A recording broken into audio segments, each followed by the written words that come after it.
Hello and welcome my dear friends. Chapter number 4 ના છેલ્લા 2-3 લેક્ચરમાં મારા વાલા ડોક્ટર્સ અને એન્જિનિયર્સનું ખૂબ ખૂબ સ્વાગત છે. કંઈક મેળવવા માટે ઘણી બધી મહેનત કરવી પડતી હોય છે. એમ જ બધું આપણા હાથમાં નથી આવી જતું.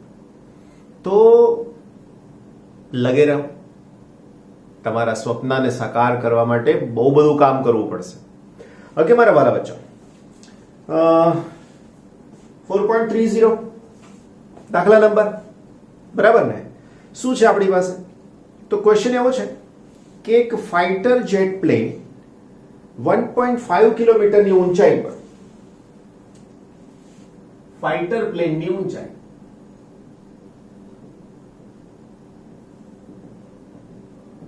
1.5 કિલોમીટર, રાઈટ? ઓકે. 720 કિલોમીટર પ્રતિ કલાકની ઝડપ, તો વીપી પ્લેનની ઝડપ 720 કિલોમીટર પર અવર. એનો મતલબ 720 103600 મીટર પર સેકન્ડ. બે ઝીરો આની સાથે કેન્સલ કરો. 36 ના ડબલ 72. એનો મતલબ કે આનો જવાબ થઈ જશે 200. પ્લેનની ઝડપ છે 1 સેકન્ડમાં 200 મીટર કાપવાની. એક આટલું બોલો એટલામાં 200 મીટર જતું રહે, હે ને? ઓકે. પછી સંક્ષિપ્ત દિશામાં ઉડી રહ્યું છે. જો તે વિમાન વિરોધી તોપની બરાબર ઉપરથી પસાર થતું હોય, એટલે તોપ અહીંયા છે, પ્લેન અહીંયા છે, એક્ઝેક્ટ ઉપરથી પસાર થતું હોય, તો શિરોલંબ દિશા સાથે, શિરોલંબ એટલે વાય દિશા, શિરોલંબ દિશા સાથે તોપના નાળચાનો ખૂણો કેટલો હોવો જોઈએ? તોપના નાળચા એટલે જ્યાંથી ગોળો છોડવાનો છે તે, કે જેથી 600 મીટર પર સેકન્ડની ઝડપથી ગોળેલો જે ગોળો છોડવામાં આવે તે, તો 600 મીટર પ્રતિ સેકન્ડની ઝડપથી છોડેલ ગોળો ફાઇટર પ્લેનને અથડાય. તો અહીંયા લખી શકીએ ગોળાની ઝડપ બરાબર, હું એને વીએસ કહી દઉં તો 600 મીટર પર સેકન્ડ. જો 3 ગણી ઝડપ છે, ફાઇટર પ્લેનના પાયલટે લઘુત્તમ કેટલી ઊંચાઈએ પ્લેન ઉડાડવું જોઈએ કે જેથી ગોળાથી બચી શકાય? હવે થોડીક આકૃતિ દોરીને તમને સમજાવવાનો પ્રયત્ન કરું કે વાસ્તવિકતામાં શું થાય છે. નોર્મલી અત્યાર સુધી પ્રક્ષિપ્ત ગતિનો જે ખૂણો આપણે વિચારતા હતા તે ખૂણો x દિશા સાથે લેતા હતા, રાઈટ? હવે આ શિરોલંબ દિશા થઈ. આને શું કહીશું? શિરોલંબ દિશા. અને આને કહેવાય સમક્ષિતિજ દિશા, રાઈટ? હવે ગોળો જે તોપમાંથી છૂટવાનો છે, તોપ અહીંયા O પાસે છે, અહીંયા લખી શકીએ તોપનું સ્થાન. હવે પ્લેન આટલી ઊંચાઈએ ઉડી રહ્યું છે, એક્ઝેક્ટ અહીંયા છે, તો બે વસ્તુ ભેગી થવી જોઈએ એવું કે છે.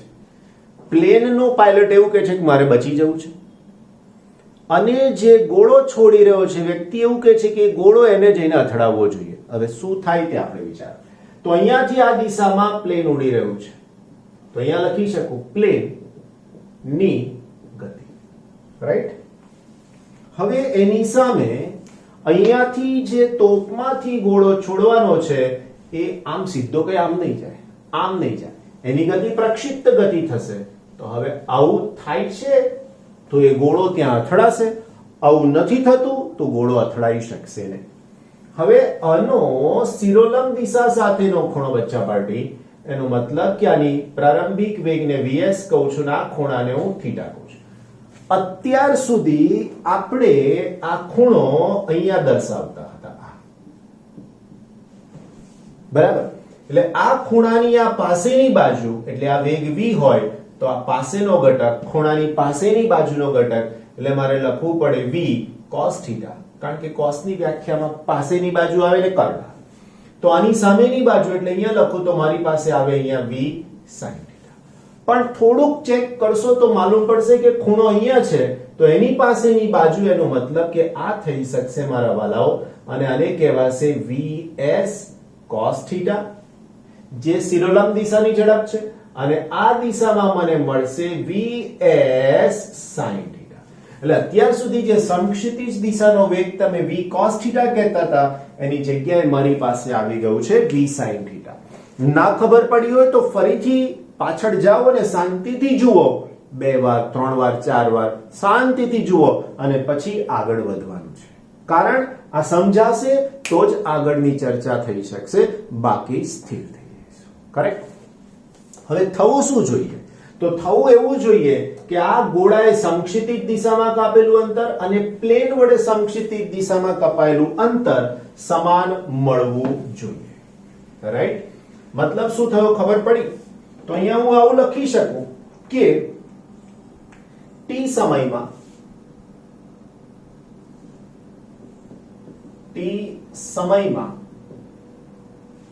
પ્લેન વડે કપાતું સમક્ષિતિજ અંતર બરાબર t સમયમાં ગોળા વડે કપાતું સમક્ષિતિજ અંતર. જો આ બે સમાન થાય તો જ ગોળો પ્લેનને અથડાય. હવે t સમયમાં કપાતું અંતર એનો મતલબ કે મારી પાસે પ્લેનની ઝડપ કેટલી છે? vp. રાઈટ? સમય તો છે નહીં મારી પાસે, બંનેના અંતર સરખા કરવાના મારા વાલા બાળકો. ફરીથી એકવાર, બંનેના અંતર મારે સરખા કરવાના થશે. એનો મતલબ કે મારી પાસે સૂત્ર થઈ શકશે v. સામાન્ય સૂત્ર, વેગ બરાબર અંતરના છેદમાં સમય, તો અંતર બરાબર વેગ ગુણાકારમાં સમય. અહીંયા પ્લેન માટે છે તો મારે લખવું પડશે vp into t. એટલો જ સમય આને આપવાનો છે, પણ આનો વેગ કેટલો છે સમક્ષિતિજ દિશામાં? તો અહીંયા મારે લખવું પડે vs sin theta into t. Right? તો આ જે vs sin theta છે એ છે શું? તો અહીંયા લખાય ગોળાનો સમક્ષિતિજ દિશામાં નો વેગ અથવા દિશામાં વેગ. રાઈટ? બસ t ને t તો નીકળી જશે મારા વાલા બાળકો. મારે ખૂણો શોધવો છે તો હું લખીશ sin theta is equal to vp ના છેદમાં vs. વાલા મારા બચ્ચા પાર્ટી, vp, p નો મતલબ પ્લેનની ઝડપ 200 છે. રાઈટ? અને vs 600 છે. તો આનો જવાબ થઈ જશે 1/3. માટે sin theta is equal to 1/3. આની આગળ જરૂર પડશે મને ને તમને, નંબર 1 આપી દઈએ. sin theta is equal to 0.3333. માટે theta is equal to sin inverse 0.333. Right? 4 વાર લખી નાખો. તો આના ઉપરથી theta is equal to તમારી જાતે તમારે શોધવાનો રહેશે ખૂણો. રાઈટ? તમારી જાતે સાઈન ના ટેબલમાં જવાનું, ખૂણો શોધી નાખો. રાઈટ? હવે મને આ તો ખૂણો મળ્યો, પણ આ અથડાશે કે નહીં અથડાય એ જોવું પડે ને. આ અથડાય કે ના અથડાય એ જોવું પડે ને. તો એના માટે તમને ફાઇટર પ્લેનની ઊંચાઈ આપી દીધી છે 1.5 કિલોમીટર. હવે મારે આટલા ખૂણે જે ગોળાને છોડ્યો છે ક્યાં જાય છે? ઉપર, નીચે, ક્યાં છે એ જોવું પડે. ખ્યાલ આવ્યો? તો હવે સમજવાની વાત એ થઈ મારા વાલા મિત્રો કે મારે ગોળા માટે મહત્તમ ઊંચાઈ, હવે વાલા બાળકો મહત્તમ ઊંચાઈ h નું સૂત્ર છે કે h is equal to v0 square sin square theta upon g. Right? 2g. આવું સૂત્ર છે આપણી પાસે. ઓકે, જોઈ લઈએ. તો આપણે શું જોવાનું છે? તો કે આ જે થીટા છે ને એ આ નથી. કારણ કે આ જે થીટા છે તો એ સમક્ષિતિજ દિશા સાથે બનાવેલો ખૂણો છે. તો મારે આને કેવું પડશે થીટા ડેશ. એટલે આ જે ખૂણો બનશે એ હશે થીટા ડેશ. તો લખી શકાય જ્યાં થીટા ડેશ બરાબર સમક્ષિતિજ દિશા સાથે બનાવેલ કોણ. મારા વાલા બાળકો આખો ખૂણો 90 છે. 90 એટલે π/2. તો અહીંયા હું આવું લખી શકું કે theta dash is equal to π/2 minus theta અથવા તો 90 માઇનસ થીટા. તો મારે અહીંયા આ બાબત મૂકવી પડશે. તો મારે અહીંયા લખવું પડે h બરાબર v0 સ્ક્વેર sin સ્ક્વેર છે તો sin square 90 minus theta upon 2g. હવે તમને ખબર છે કે sin 90 માઇનસ થીટા હોય 90 આવ્યું એટલે આ વિધેય બદલાઈ જાય એટલે કશું બી વિચાર્યા વગર મારે સીધું લખી દેવાનું cos થીટા. સીધું જ લખી દેવાનું cos થીટા. તો હવે મને આ cos થીટા પ્લસ છે કે માઇનસ એ કોણ નક્કી કરીને આપશે? તો કે ચરણ 90 માઇનસ થીટા. 90 માઇનસ થીટા એટલે કયા ચરણમાં આવે? તો કે 90 માઇનસ થીટા એટલે પહેલા ચરણમાં આવે. રાઈટ? આ x દિશા, આ y દિશા, આ માઇનસ x, આ માઇનસ y. આપણે જાણીએ છીએ એક શબ્દ ઓલ s t c. તો એના પ્રમાણે આ ધન થઈ ગયું તો આ ધન થઈ ગયું. તો હવે હું લખીશ આની સાથે v0 square cos square theta upon 2g. બચ્ચા પાર્ટી મારી પાસે sin થીટા ની કિંમત છે તો મારે cos થીટા લાવવા હોય તો શું કરવાનું? તો આને નંબર 2 આપી દઈએ. હવે હું અહીંયા લખી શકું સમીકરણ. ઓકે, હવે આપણે જે જાણીએ છીએ લખીએ. cos theta is equal two, આ તો cos square theta is equal two 1 minus sin square theta. Right? Is equal two 1 minus આનો સ્ક્વેર કરવાનો ને કિંમત મૂકવાની તો 1 અપોન 9. શેના ઉપરથી લખ્યું? સમીકરણ 1 પરથી. આવી માહિતી લખો તો તમને ગોખવું ના પડે. રાઈટ? માટે cos square theta is equal two 9 અહીંયા આવશે તો 9 ઓછા 1 ના છેદમાં 9 એનો મતલબ 8 ના છેદમાં 9. સમીકરણ નંબર 3. 3 ની કિંમત હું 2 માં મૂકું તો માટે ઓકે, હવે મારે આ v0 નથી લખવાના બચ્ચા પાર્ટી. આ v0 ની જગ્યાએ આ vs આવશે એટલે અહીંયા મારે vs લખી દેવાનું. vs નો મતલબ જે તોપમાંથી ગોળો છોડવામાં આવે છે ગોળાની ઝડપ છે. ઓકે, તો માટે સમીકરણ 2 પરથી વાલા મારા બાળકો h ની કિંમત શું મળશે? તો કે vs નો સ્ક્વેર. હવે vs નો સ્ક્વેર તો આનો સ્ક્વેર કરવાનો ના બચ્ચા પાર્ટી એટલે 600 ગુણાકારમાં 600. ઓકે, cos સ્ક્વેર થીટા છે. ઓકે, આપણી પાસે અહીંયા cos સ્ક્વેર થીટા છે. cos સ્ક્વેર થીટા મળી ગયા. cos સ્ક્વેર થીટા એટલે 8 ના છેદમાં 9 વાલા મારા બાળકો 2g એટલે 2 અને એની સાથે g. g ની કિંમત 10 છે. જુઓ પ્રશ્નમાં ચેક નીચે આપેલું છે g ઇઝ ઇક્વલ ટુ 10 લેવા. રાઈટ? તો અહીંયાથી એક 0 કેન્સલ. આ 2 છે એટલે આ થઈ જશે 30. રાઈટ? ગુણાકાર ભાગાકાર બધું શાંતિથી કરો. જવાબ આવશે મીટરમાં. જવાબ આવશે મીટરમાં. હવે એને તમારે કન્વર્ટ કરવાનો થશે કેમ? કન્વર્ટ કરવાનો થશે કેમ? કેમ એટલે કિલોમીટરમાં. કારણ કે તમને પ્લેનની ઊંચાઈ આપી છે 1.5 કિલોમીટર. સમજાયું? હવે આની જે જવાબની વેલ્યુ કિંમત છે એ શું છે? તો મારી પાસે જે ગણેલી છે એવું કે છે કે આનો જવાબ આવે છે 16. હવે વિચાર કરો, પ્લેન આટલે ઉડે છે અને ગોળો આટલે પહોંચે છે. અથડાય ખરો? શક્ય જ નથી. એનો મતલબ કે શક્ય એટલી નીચી ઊંચાઈએ જો પ્લેન ઉડતા હોય તો એ ગોળા એને અથડાઈ શકે નહીં. એટલે આવા જે ફાઇટર પ્લેન છે ને બહુ હાઈટ પર ના ઉડે. ફાઇટર પ્લેન છે જમીનથી 1-2 કિલોમીટર મેક્સિમમ હાઈટ થી ઉડે જેથી કરીને એને સમક્ષિતિજ જે અંતર કાપવું પડે ને બહુ ઝડપથી કપાય. સાથે સાથે આવા તોપથી પણ બચી શકાય. વારે ઘડીએ હાઈટ બદલતા હોય એવું એની અંદર થઈ શકે છે. So this is all about the questions. બહુ સરસ મજાનો પ્રશ્નનો જવાબ આપણે સમજાયો છે. ના ખબર પડે તો આખું ફરીથી જોવાનું, મોડે ગણવાનો ટ્રાય કરવાનો. દિવ્ય સરના સ્ટુડન્ટ છો, રાઈટ? એટલે બધું જ લર્ન કરીને જ કામ કરવાનું એટલે બીજી વાર માથાકૂટ ના થાય. સમજાય ને મારી વાત?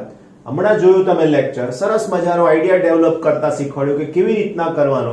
પછી તમારી પોતાની ઓન સ્કિલ. તમે પણ હોશિયાર છો ને?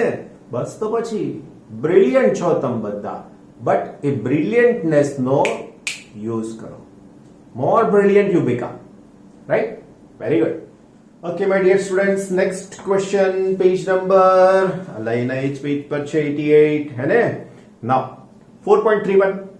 એક સાયકલ સવાર 27 કિલોમીટર પ્રતિ ઝડપથી સાયકલ ચલાવી રહ્યો છે. સાયકલ સવારની ઝડપ v is equal to cycle સવારની ઝડપ v is equal to 27. શું છે બચ્ચા પાર્ટી એકમ? કિલોમીટર પ્રતિ કલાક. કન્વર્ઝન આવડી જ જવું જોઈએ. 27 1000 ના છેદમાં 3600 કેન્સલ કેન્સલ. 9 9 3 27 9 4 36 રાઈટ 30 ના છેદમાં 4. બોલો ઝડપ કેટલી થશે? 7.5 મીટર પર સેકન્ડ. એક એટલામાં 7.5 મીટર દૂર જતો રહે. બોલો આટલા સમય. રાઈટ? ઓકે. શું કહે છે? જેવો તે રસ્તા પર 80 મીટર ત્રિજ્યાના વર્તુળાકાર વળાંક પર પહોંચે તેવો, એટલે તમે આમ સાયકલ લઈને જતા હોય, એક સર્કલ આવે છે, તો તમે એને આમ ફરીને વળાંક લો છો, તો આટલી સ્પીડે વળાંક નથી લેતા, પણ વળાંક લઈ રહ્યા છો એ વાત નક્કી છે. તો ત્રિજ્યા છે વર્તુળ માર્ગની r is equal to 80 metre. Correct? Okay. પહોંચે ત્યારે તે બ્રેક લગાવી દર સેકન્ડે પોતાની ઝડપ 50 મીટર પ્રતિ સેકન્ડના એક સમાન દરથી ઓછી કરે છે. હવે જો તમે ખાલી એકમ જોશો ને તો 0.5 તમને વંચાશે. એનો એકમ જોશો તો તમને મળશે મીટરના છેદમાં સેકન્ડ. પણ ખરેખર આ મીટરના છેદમાં સેકન્ડ નથી, આ મીટરના છેદમાં સેકન્ડનો સ્ક્વેર છે. ફરીથી એકવાર, મીટરના છેદમાં સેકન્ડ નથી, મીટરના છેદમાં સેકન્ડનો સ્ક્વેર છે એવું કહી રહ્યો છું, એવું સમજજો. રાઈટ? મીટર પર સેકન્ડ સ્ક્વેર છે એવું જોજો. તો આની સાથે આ જે 0.5 છે ને એ પ્રવેગ જ છે, પણ એ પ્રવેગને આપણે નામ આપીશું t. ટેન્જન્ટ. ટેન્જન્ટનો મતલબ સ્પર્શીય. સમજાવું છું બિલકુલ ડિટેલમાં. ઓકે. દરથી ઓછી કરે છે. વર્તુળાકાર પથ પર સાયકલ સવારના ચોખ્ખા પ્રવેગનું, ચોખ્ખો એટલે બિલકુલ ધોઈને મેળવી દીધેલો હોય તેવો પ્રવેગનું મૂલ્ય તથા દશા પણ શોધવાની કીધી છે. એટલે દશા શોધો એટલે શું કરવાનું તમારે? દશા શોધો એટલે ખૂણો શોધવાનો, હે ને? ના, સી જો કોઈ એક સાયકલ સવાર વર્તુળાકાર માર્ગ પર ગતિ કરી રહ્યો છે. આ એનું કેન્દ્ર છે. હવે એવું સમજો કે એ અહીંયા પહોંચ્યો ત્યારે હવે એનો એક પ્રવેગ હશે કેન્દ્ર તરફનો. એ કેન્દ્ર તરફના પ્રવેગને હું AC કહી શકું. યસ, આ ઝડપ છે તો એના પ્રમાણેનો કેન્દ્રગામી પ્રવેગ મળી શકશે. ઓકે. આ વખતે આ દિશામાં જે પ્રવેગ હશે એને હું નામ આપીશ AT. AT નો મતલબ ટેન્જન્ટ, સ્પર્શીય. તો હું સૌથી પહેલા એનો AC કેન્દ્રગામી પ્રવેગ શોધી નાખું. તો અહીંયા લખું સાયકલ સવાર માટે કેન્દ્રગામી પ્રવેગ AC is equal to v square ના છેદમાં r. રાઈટ? માટે AC is equal to v નો સ્ક્વેર 7.5 into 7.5 divided by 80. ભાગાકાર કરશો જવાબ મળશે 0.7 મીટર પર સેકન્ડ સ્ક્વેર. હવે હું બંનેને નોંધી લઉં છું. જો AC is equal to 0.7 metre પર સેકન્ડ સ્ક્વેર. હવે લખું છું સાયકલ સવારનો સ્પર્શીય પ્રવેગ, જેને હું કહીશ AT. આ AT લાવ્યો અહીંયાથી ને એના અંદરના શબ્દો છે એટલે મેં આવું લખ્યું છે કે ધીરે ધીરે બ્રેક મારે છે, એક સાથે બ્રેક નથી મારતો. તો સ્પર્શીય પ્રવેગ કહેવાશે 0.5 મીટર પર સેકન્ડ સ્ક્વેર. તો આ બીજો પ્રવેગ થઈ ગયો. આ બંને એક જ દિશામાં નથી, અલગ અલગ દિશામાં છે. એટલે આનો મારે પરિણામી પ્રવેગ શોધવો પડે. માટે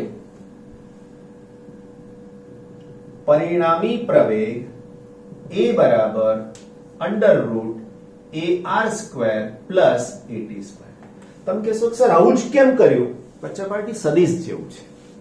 સદિશ જેવું છે. જો આ એક x દિશા ગણો તો બીજી y દિશા થાય, અને ઋણ x દિશા ગણો કઈ વાંધો નથી, સ્ક્વેર જ કરવાનો છે ને. માઇનસ નો સ્ક્વેર પ્લસ થઈ જશે, પણ આપણે તો સદિશ પ્રમાણે કિંમત શોધવાની થાય. ઓકે, તો અહીંયા થશે મારા વાલાઓ વર્ગમૂળમાં 0.7 નો વર્ગ પ્લસ 0.5 નો વર્ગ અંડર રૂટ 0.7 નો વર્ગ 0.4 નો 0.5 નો વર્ગ 0.25. બસ હવે પ્રવેગનો જવાબ તમને મળી શકશે. Sorry, a is equal two ગણતરી કરીને મેળવશો તો આન્સર થઈ શકશે 0.86 મીટર પર સેકન્ડ. તમને એમ થાય કે સર આ બંને પરસ્પર લંબ છે, રાઈટ? આ બંને પરસ્પર લંબ છે, તો આનો પરિણામી જે પ્રવેગ આવે એ 45 ડિગ્રી પર આવે? તો જવાબ છે ના. કેમ ના આવે? રીઝન તમને કહું. આ 0.7 છે ને આ 0.5 છે. આ 0.7 એટલે કેન્દ્રનો પ્રવેગ વધારે છે ને 0.5 છે એટલે આ ઓછો છે, એટલા માટે આમ વળી શકશે. પણ જો આ વધી ગયો હોત તો પાર્ટી બહાર નીકળી જાય, રાઈટ? એવું આવશે ભણવાનું આગળ.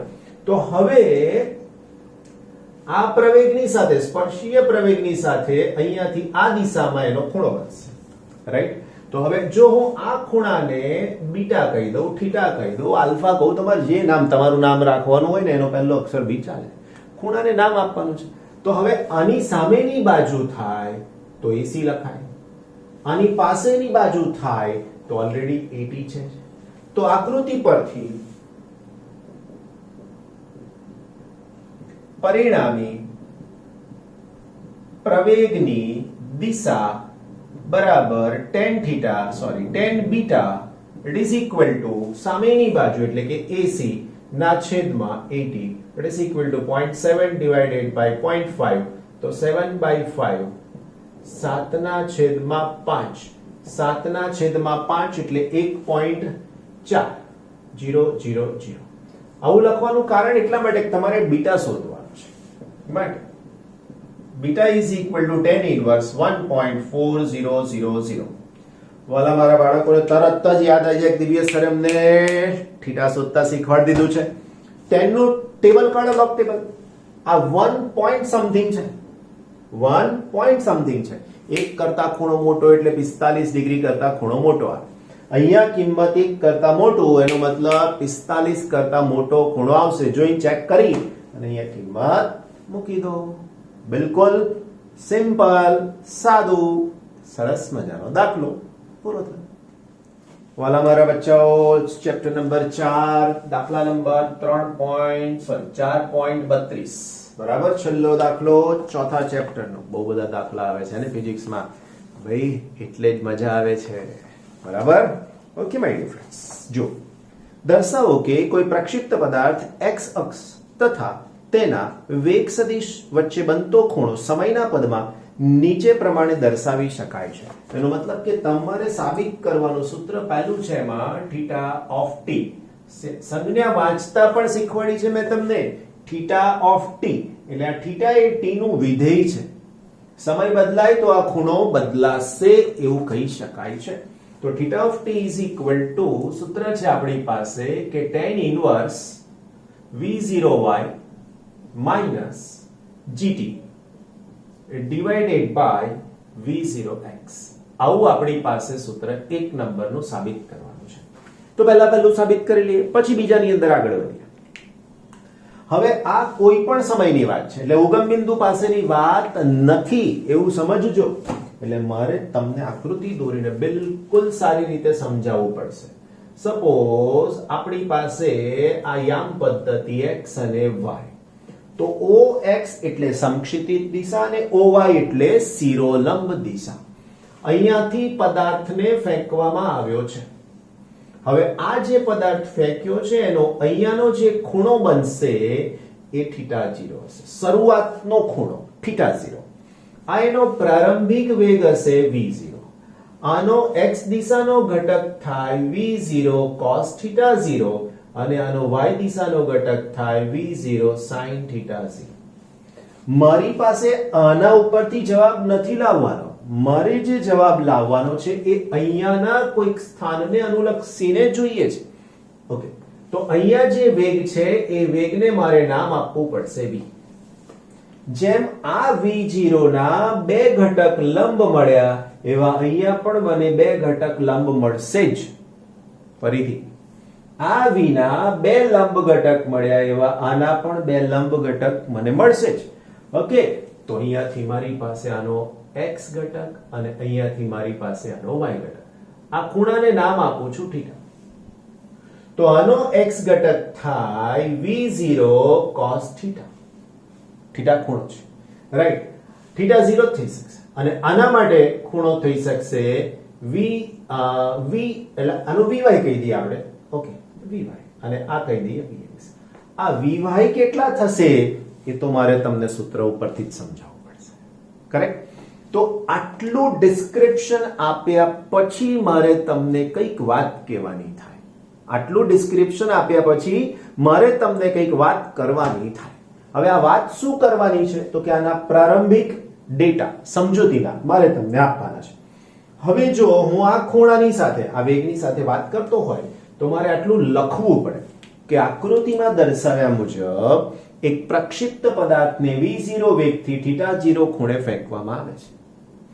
આ પદાર્થ માટે x દિશાનો વેગ v0 cos θ0 અને y દિશાનો પ્રારંભિક વેગ v0 sin θ0 છે. ધારો કે આ પદાર્થ t સમયે બિંદુ p પાસે છે. આ p બિંદુ છે, સમય t છે. તો t સમયે બિંદુ p પાસે પહોંચે છે ત્યારે તેનો x દિશાનો વેગ vx v0 cos θ અને y દિશાનો વેગ vy થાય છે. હવે મારી પાસે આ જે માહિતી છે અહીંયા હું આવું પણ નથી લખતો, ડાયરેક્ટ જ અહીંયા એક જ વાત લખું છું v0x. આ v0x એટલે આ જ v0x, રાઈટ? v0x એટલે ગુણાકારમાં નથી હો બચ્ચા પાર્ટી, અહીંયા છે. આ x અહીંયા છે. મૂલ્ય અહીંયા તમે સિમ્બોલ લખો ને આવી રીતના તો એનો મતલબ છે, આવી રીતના લખો ને એનો મતલબ છે કે v0 ની સાથે x નો ગુણાકાર.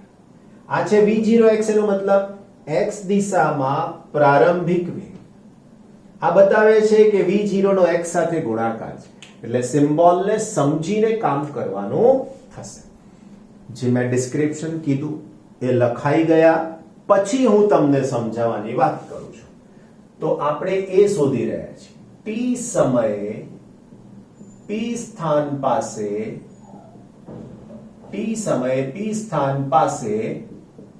x દિશામાં વેગ બરાબર v0x.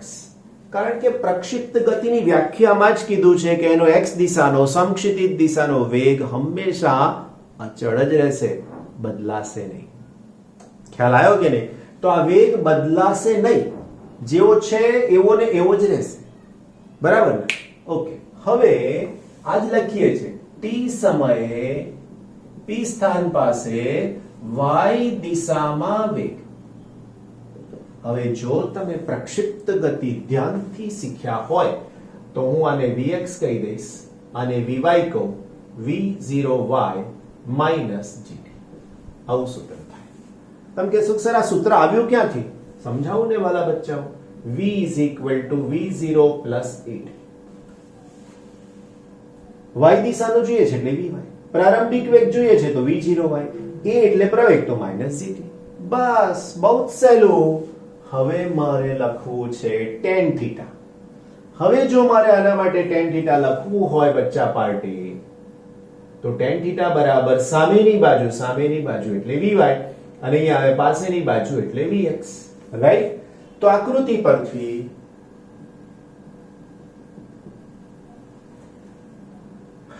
tan θ is equal to vy ના છેદમાં vx. બચ્ચા પાર્ટી vy કેટલા છે? તો કે આરે sir v0y minus gt divide by vx કેટલા છે? તો કે sir vx is equal to તો v0x છે, રાઈટ? માટે θ is equal to tan inverse v0y minus gt upon v0x. તો બિલકુલ સરસ સહેલી મેથડ થી તમને જવાબ મળી ગયો, હે ને? બહુ સરસ મારા વાલાઓ. બીજું શોધવાનું છે ભાઈ, પિક્ચર અભી બાકી હે મેરે દોસ્ત. જો બીજામાં શું કીધું છે? ઉગમ બિંદુ આગળથી પ્રક્ષિપ્ત કરેલા પદાર્થનો પ્રક્ષિપ્ત કોણ theta 0 is equal two tan inverse 4 HM upon R છે એવું સાબિત કરવાનું કીધું છે. પ્રક્ષિપ્ત કોણ આ જે સૂત્ર છે ને એ 2 વાર ભૂતકાળમાં હાયર લેવલની એક્ઝામમાં પૂછાઈ ગયેલો પ્રશ્ન છે ડાયરેક્ટ, અને 4 થી 5 વાર તો એના સૂત્ર ઉપરથી તમને આન્સર પૂછાય છે. હવે આનું ક્લ્યુ શું છે હું તમને સમજાવું. તમને એમ થાય કે સર આ બધા સૂત્રો સાબિત કરવા કેવી રીતના, અમને ખબર કેવી રીતના પડે કે આ જ જવાબ આવશે, રાઈટ? આપણો આશય શક્ય હોય એટલું સહેલું બનાવવાનો હોય છે. થીટા 0, tan ઇન્વર્સ, આ બે તમને ખબર છે, ક્લ્યુ મળી ગયો એકદમ જોરદાર, HM અને R ખબર છે, બસ પતી ગયું તમારો પ્રશ્ન. ઓકે, જો તમે કહેશો સર અમને પણ ખબર પડી ગઈ, રાઈટ ને? બસ તો પછી મારા વાલાઓ, તો અહીંયા લખી શકું થીટા 0 કોણે પ્રક્ષિપ્ત થતા પદાર્થ માટે મહત્તમ ઊંચાઈ. હવે નોર્મલી મહત્તમ ઊંચાઈ એટલે h લખીએ છીએ, પણ હું અહીંયા એમણે જે લખ્યો છે સિમ્બોલ લખું છું HM is equal to v0 square sin square theta 0 upon 2g. સમીકરણ નંબર 3. That's it. v0 હોય કે ના હોય એની જગ્યાએ હું u લખું કે ના લખું કોઈ ફરક નહીં પડવાનો. તમારે u લખવું હોય તો લખો, ના લખવું હોય તો ના લખો. આપણા પ્રશ્નમાં એવું કશું કીધું નથી એટલે આપણે u નહીં લખીએ, પ્રશ્નમાં નથી કીધું u એવું, રાઈટ? બીજું, હવે આ r એટલે શું? તમે જ કહેશો સર અવધિ, રાઈટ? તો અહીંયા લખી શકું થીટા 0 કોણે પ્રક્ષિપ્ત થતા પદાર્થ માટે અવધિ r is equal to, સૂત્ર યાદ છે ને, v0 square sin 2 theta 0 divided by g. પરંતુ આનું સૂત્ર ખબર હોવું જોઈએ, પરંતુ sin 2 theta 0 is equal to 2 sin theta 0 into cos theta 0. That's it, મારા વાલા બચ્ચા party. So therefore this r is equal to v0 square 2 sin theta 0 cos theta 0 divided by g. આવું થઈ જાય. સમીકરણ નંબર 4. કોના છેદમાં શું છે? HM ના છેદમાં r છે. તો અહીંયા લખી શકું સમીકરણ 3 ને 4 વડે ભાગતા. તો હું આવું લખી શકું HM ના છેદમાં r is equal to, HM એટલે આ v0 square sin square theta 0 divided by 2g. એવું આના માટે લખું v0 square 2 sin theta 0 cos theta 0 divided by g. થયું ને? ઓકે, જો શું કેન્સલ થઈ ગયું તો કે v0 square એક sin theta કેન્સલ, એક g પણ કેન્સલ. તો હવે અંશમાં શું બાકી રહ્યું તો કે અંશમાં બાકી રહ્યું sin theta 0. આ બે નીચે આવશે, આ બે ઓલરેડી છે મારી પાસે એટલે 4. આ બે નીચે આવશે અને આ બે ની સાથે 4 અને સાથે cos theta. ફરીથી HM ની વેલ્યુ આ મૂકી દીધી અને આ કિંમત છેદમાં મૂકી. v0 કેન્સલ, sin સ્ક્વેર છે તો એક sin કેન્સલ, g અને g આ અંશનો છેદ આ છેદનો છેદ એ પણ કેન્સલ. તો હવે મારી પાસે આ બે નીચે આવે એટલે 4, અંશમાં બાકી રહ્યા sin ને છેદમાં બાકી રહ્યા cos. sin theta upon cos theta શું થાય? tan theta. Very good. તો અહીંયા આવશે HM upon r is equal to tan theta divided by 4. શું જોઈએ છે તમારે? સાબિત શું કરવાનું છે તો કે સર theta 0. ઓકે, તો હું પહેલા 4 ને ઉપર લઈ જાઉં તો આવું લખી શકાય કે tan theta 0 is equal to 4 HM upon r. તો આના ઉપરથી theta 0 is equal to tan inverse. Theta 0 is equal to tan inverse 4HM upon R. મેં કીધું એ પ્રમાણે બહુ બધા દાખલા આના ઉપરથી પૂછાય છે. મહત્તમ ઊંચાઈ 40 છે, એની અવધિ 80 છે, તો પદાર્થનો પ્રક્ષિપ્ત કોણ શોધો. આવે પ્રશ્ન, રાઈટ? એટલે આની કિંમત મૂકો 40 અને 80, બે સીધો જવાબ. એટલે આવા પ્રશ્નો તમને પૂછવામાં આવે છે. એક જ મિનિટમાં એનાથી ઓછા સમયમાં સોલ્વ થઈ જાય. ઓકે વાલા બચ્ચાઓ, તો આ અહીંયાથી તમારું કામ પૂરું થઈ ગયું. તમારી પાસે આના સૂત્રો છે, તમારી રેફરન્સ બુકમાં પણ આના સૂત્રો આપેલા છે, એવું ખબર છે ને તમને? આ સૂત્રોને ધ્યાનમાં લઈને તમારે આગળ કામ કરવાનું છે.